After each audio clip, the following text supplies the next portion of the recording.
Ba't niya tayo nilikha? Ano ang dahilan ng ating existence? Bakit tayo umiiral?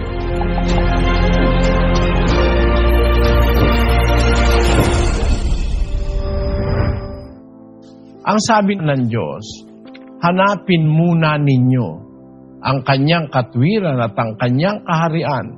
At ang lahat ng mga bagay na ito ay pawang idaragdag niya sa inyo. Seek ye first the kingdom and the righteousness of God, and all these things shall be added unto you. Kung inuuna po natin ang Diyos sa buhay, ay makakapagtiwala tayo, sasamahan niya tayo. Bakit? Sabi ng Diyos humingi ka, bibigyan ka niya. Humanap ka, makakasumpong ka. Kumato ka, pagbubuksan ka niya. Ayun, yung tatlo na yon, kailangan natin yon. Paano? Humanap ka, makakasumpong ka. Pero pagka ikaw lang mag-isa ang naghahanap, maaaring hanap ka ng hanap, nasa tabi mo na, hindi mo pa nalalaman.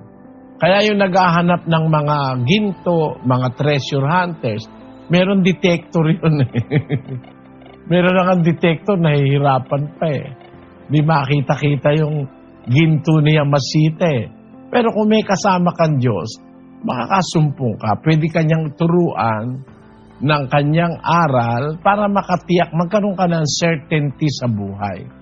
Whatever happen, mahirap man, wala ka mang masyadong pera, wala ka mang masyadong oportunidad na guminhawa sa buhay, kung may Diyos ka, okay lang. Kasi si Lazaro, alam ko, maraming hirap na tiniis si Lazaro. Araw-araw, nag-aabang lang siya ng mumo. Yung nahuhulog sa lamesa ng mayaman, yun lang ang pagkain ni Lazaro. Pero he lived a contented life. Kontento siya. Kung yun ang bigay ng Diyos sa kanya, kontento siya. And after all those sacrifices and misfortunes, may mga sugat pa siya, namatay pa siya. After all those sacrifices, naniwala kasi siya sa Diyos, kaya hindi siya nagpakamatay, hindi siya nagrebelde, na natili siyang pulubi. Tawag sa kanya sa Biblia, pulubi. Nang mamatay siya, may pag-asa siya. Dinala siya sa sinapupunan ni Abraham ng mga anghel. At yun ang hindi natin napapaghandaan karaniwan sa atin. Para bang ang buhay natin dito lang sa mundo, yun ang misassessment ng tao. Habang nabubuhay siya sa mundo, puro lang sa mundo ang kaisipan niya.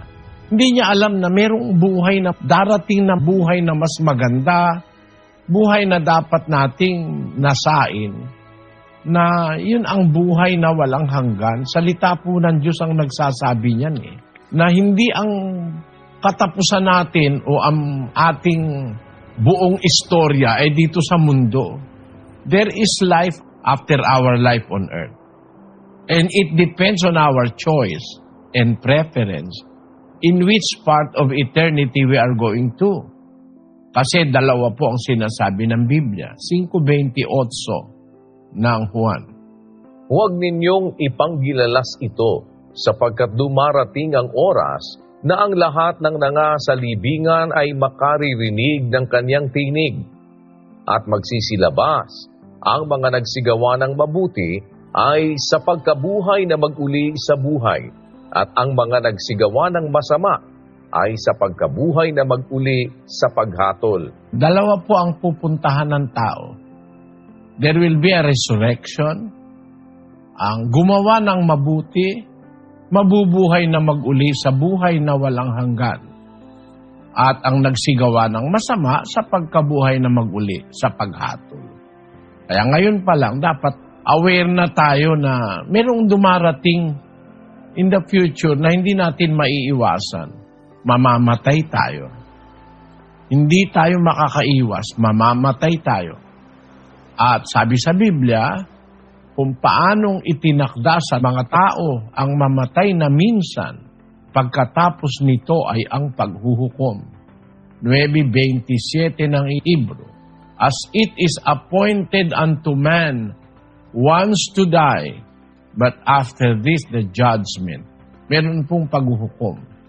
Kaya dapat napaghahandaan yun. Ang ating pananaw, hindi lamang para magkatrabaho, hindi lang para magkapera, magkapamilya, etc. Una, dapat may pananaw tayo na merong lumikha sa ating Diyos. At yung Diyos na lumikha sa atin, meron siyang intensyon. Ba't niya tayo nilikha? Ano ang dahilan ng ating existence? Bakit tayo umiiral? Dapat maintindihan ito ng tao so that we can live our lives according to the will of the one who created us. Ba't niya tayo nilikha?